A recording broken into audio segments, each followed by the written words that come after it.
Hello everyone, and welcome to my The Bold and the Beautiful News official YouTube channel. I hope everyone is having a wonderful day. Before we begin, please hit the subscribers button and give this video a thumbs up. Hope Logan never expected to fall for Carter Walton. He was supposed to be her confidant, her support system as her life unraveled with Liam's illness. But Carter was different, stable, strong, quietly romantic. From the moment he brought her coffee at midnight during that late-night fashion deadline, something shifted. Slowly, tentatively, Hope found herself opening her heart. Fans watched with excitement as the two embarked on a love story that promised healing, hope, and new beginnings. Ridge and Brooke were skeptical. Steffi raised an eyebrow. But Hope didn't care. This was her chance to love again. And Carter? He was all in. The proposal that shook L.A. It was supposed to be the happiest day of Hope's life. Carter planned everything: rose petals, candlelight, a rooftop view of the city. He got down on one knee and asked Hope Logan to be his wife. She said yes. Tears, kisses, applause. Even Brooke, ever protective, offered a wary smile of approval. But beneath the celebration, something ominous stirred. Liam Spencer, terminally ill and watching from the shadows, gave Carter a warning: if you hurt her, I'll come back from the grave to make you pay. Carter brushed it off with a laugh. No one knew that within days, the worst would happen. The crash heard round the world. It was a rainy night. Carter was driving home from a late board meeting at Forrester, already planning his honeymoon with Hope. Just 5 miles from his house, a semi-truck lost control on the slick freeway. The impact was immediate. Metal twisted. Tires screamed. And then, silence. Carter's car flipped twice before landing in a ravine. He was gone on impact. When news broke the next morning, Los Angeles froze. Ridge dropped his coffee. Brooke collapsed into a chair. Hope couldn't breathe. No, she whispered. No, not him. Not Carter. Hope's world shatters. Hope Logan arrived at the hospital in her pajamas, barefoot, and screaming. Where is he? Where's Carter? When Finn gently told her the truth, she fell to her knees and sobbed, clutching her chest as if her heart had literally broken in two. Her grief was raw, unfiltered, and terrifying. She screamed at the sky, "Why did you leave me? You promised me forever." Liam, weak and pale, tried to comfort her. But nothing helped. Hope locked herself in Carter's penthouse for days, refusing to eat or speak. The world moved on. Hope couldn't. The funeral of a Forrester hero. The memorial service for Carter Walton was unlike anything Los Angeles had seen. The Forrester family pulled out all the stops. Ivy flew in from Australia. Eric stood to speak but broke down. Ridge honored him as a brother. But it was Hope who delivered the most haunting eulogy. In front of a packed chapel, she whispered through tears, "I didn't just lose a man. I lost my anchor. I lost my future." She left a single white rose on the coffin and walked out without looking back. The City of Angels had lost one of its brightest stars. Secrets after death. Then came the twist. Just days after the funeral, Hope received a letter in Carter's handwriting. It had been mailed the day of the accident. Inside was a shocking confession: Carter had been keeping something from her. Something huge. The letter revealed he had purchased land in Tuscany, planned to surprise her with a wedding villa, and, had one more secret, he suspected he had fathered a child. Daphne's name was mentioned. Hope's heart cracked all over again. Was Carter hiding another child? Was he keeping something from her out of fear, or shame? Daphne's bombshell. Enter Daphne Rose. Beautiful, poised, and devastated in her own way. She showed up at Carter's memorial weeks later, asking to speak to Hope. And what she said left the Logan family reeling. "Carter and we had a moment. I'm pregnant." Hope slapped her. Brooke intervened. But the damage was done. The press got wind. Forrester's final scandal, Was Carter living a double life? Headlines screamed. Hope spiraled. Was her entire love story a lie? Or had Carter been trying to do the right thing, too late? Liam's dying wish. As Hope grappled with Carter's ghost and Daphne's pregnancy, Liam's condition worsened. Finn delivered the news. Liam had weeks, maybe days. Hope sat by his bedside, confused and empty. Liam used his last words to beg her to live again. You're allowed to love again, even after loss. But don't lose yourself. Promise me that. She nodded, unsure if she could keep it. And then Liam died. Hope lost both the men who loved her most in the same month. Hope rebuilds from ashes. Months passed. Forrester Creations released a tribute collection, Hope and Carter, Forever in Fabric. Hope poured her soul into the designs. Daphne gave birth to a baby boy, whom she named Walton. Hope visited. The baby had Carter's eyes. They cried together. Brooke watched her daughter slowly stitch her heart back together. Ridge stood silently beside her. Taylor returned to offer her support. And Eric, ever the patriarch, placed Carter's framed photo in the Forrester boardroom. He gave his heart to this company, and to Hope. The legacy lives on.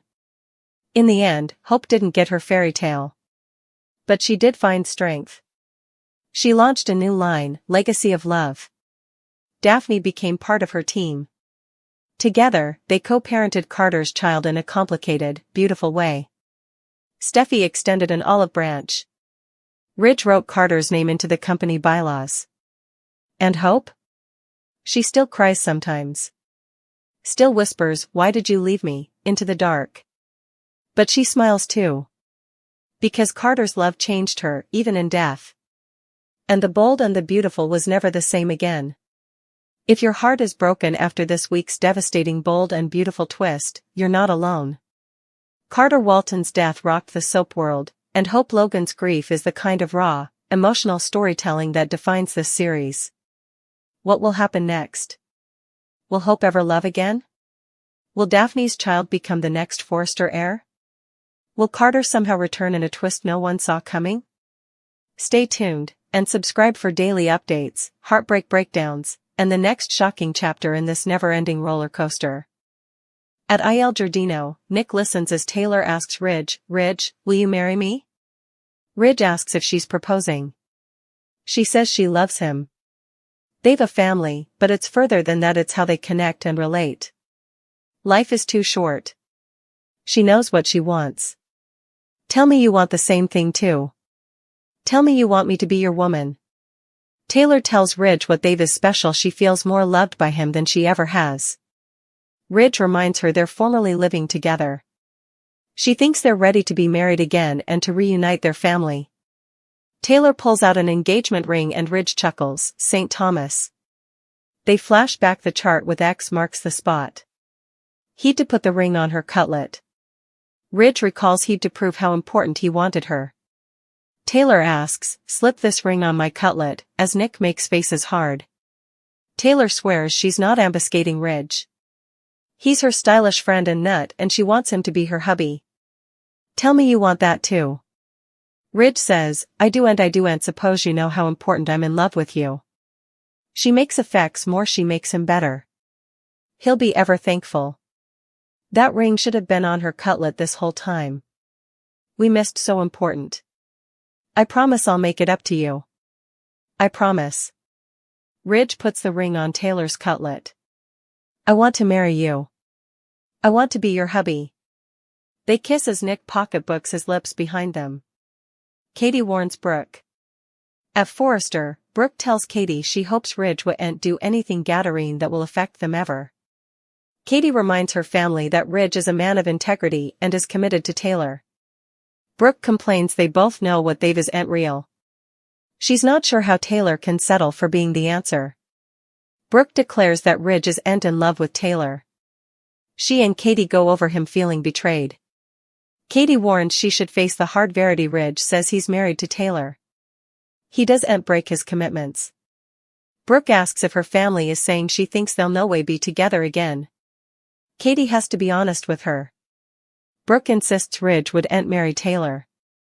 Katie asks why she's so upset he'll do commodity gathering also. She wouldn't put it once Taylor to try and get him down the aisle again. Brooke is sure Ridge's relationship with Taylor is concave. She believes she's the woman he wants to spend his life with, not Taylor. Katie Brooke B&B. Will puts his plan into action. At Luna's place, she enthuses about Will and Princess Prude being over. Sheila warns Luna. Luna tells her grandmother if she had her way she'd be out of city. She's so glad she stuck around, she's enough sure what Will wants from her. As she primps, Luna tells Sheila that she's surprised Will didn't die of tedium with Electra. Sheila thinks this seems strange. Luna insists she's not upset about Will. Sheila decides she'll give her some sequestration since she seems to have it all figured out. As she leaves, she warns, be careful. Luna smirks. Formerly alone, she muses that she'll make Will prove how important he wants her.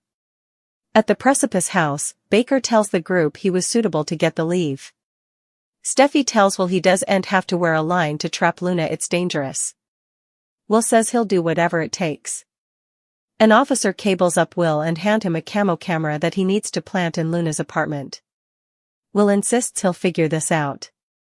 His pater got them into this mess, but he'll be the one to get them out. He hugs Electra and promises he'll be okay. I can handle Luna Nozawa. Baker will crew Electra B&B.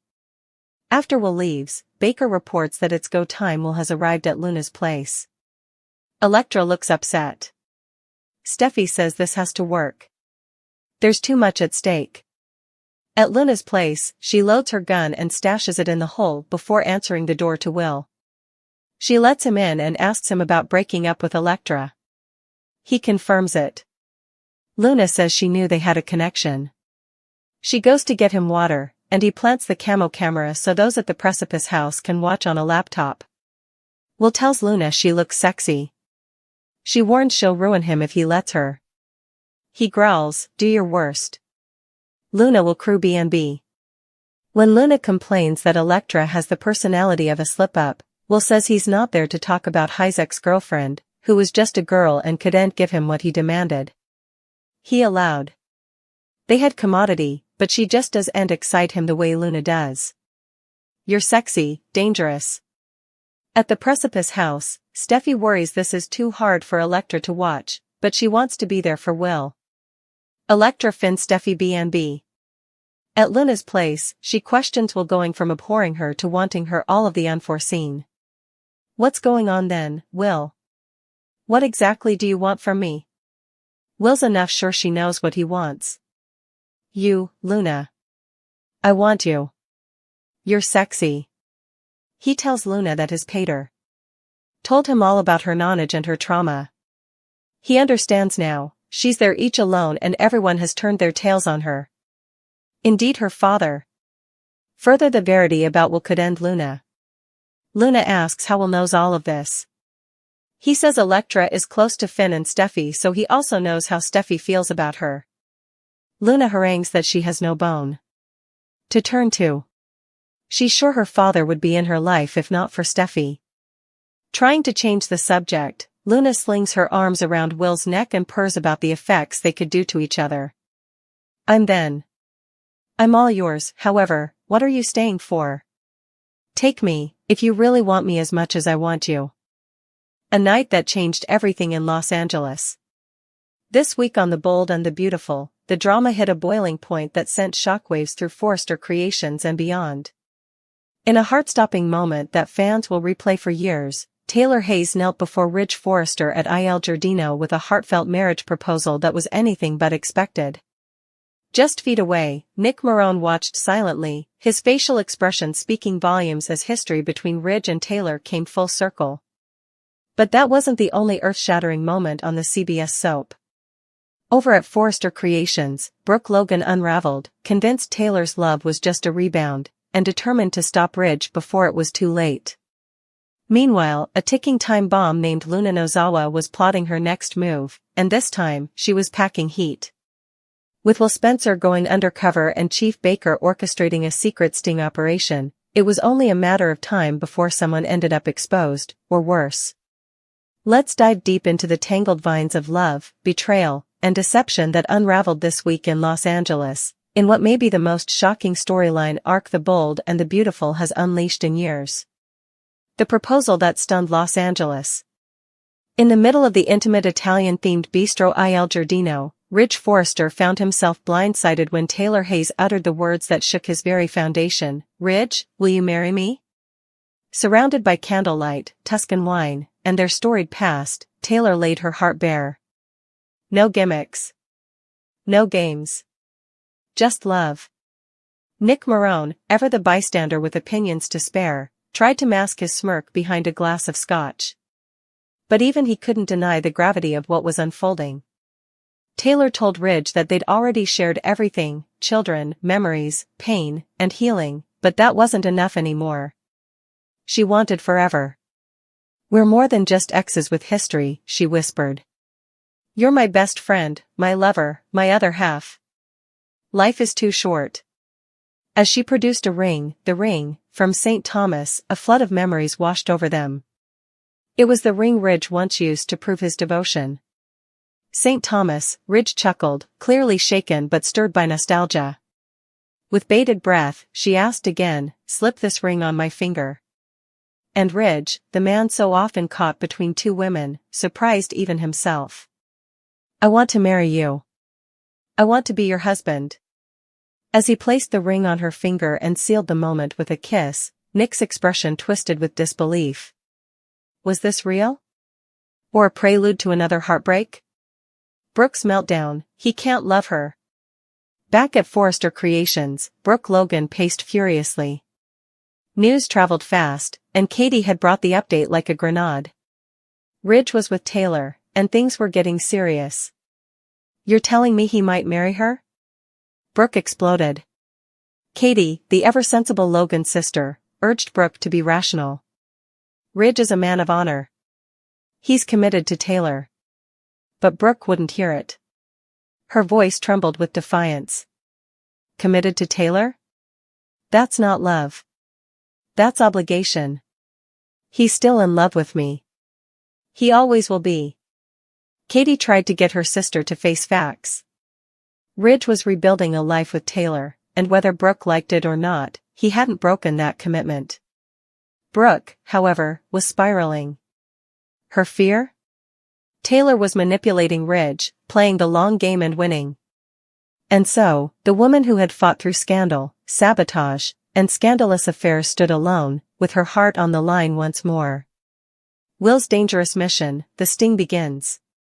While hearts were breaking, a covert operation was breaking wide open. At the Cliff House, Will Spencer stood determined to bring down Luna Nozawa. Armed with a lipstick camera, a wire, and a mission, he was the key piece in Chief Baker's sting operation. His target? Luna, a woman who had become unhinged, unpredictable, and potentially armed. Steffi begged him not to go. "It's dangerous, Will. You don't have to do this." But Will refused to back down. "My dad made mistakes. I'm cleaning up the mess." As the team monitored everything from the Cliff House, Will entered the Lion's Den, Luna's apartment, where seduction and suspicion collided. Luna, in a silk robe and smirk, welcomed him in. "So, you finally broke up with Princess Prude?" Will confirmed it. Luna purred, "I always knew you and I had something special." But while she poured water and flirted, he planted the lipstick cam, transmitting every movement back to Steffi, Baker, and Elektra. Then, Luna dropped a bomb, "If you want me, take me. I'm all yours." Luna's truth, her gun, and the endgame. Alone with Will, Luna's edges started to fray. He whispered sweet lies. She bit back suspicions. But then, Luna got real. "How do you know about my father?" "My childhood?" Will stammered, blaming Elektra's proximity to Finn. But Luna wasn't buying it entirely. "You're lying, Will. Something's off." What Will didn't know, what no one knew, was that Luna had already loaded a pistol and stashed it in her drawer. The camera caught it. The Cliff House team panicked. Steffi gasped. Electra screamed. She's armed. Back in the apartment, Luna slid closer. You want me? Then show me. Kiss me like you mean it. Will hesitated. That's when Luna paused and narrowed her eyes. You're working with them, aren't you? Cliff House panic, pull the plug or let it ride? The Cliff House exploded into chaos. Abort. Steffi screamed. He's compromised. But Baker hesitated. We need the confession. We need evidence. Not just heat. On the screen, Luna reached into her drawer. Electra fainted. Steffi slapped the laptop shut. Baker grabbed the phone. A siren wailed. Officers were dispatched. Inside the apartment, Will made one last desperate plea, don't do this. You're better than this. Luna held the gun, but then, with tears brimming in her eyes, she dropped it.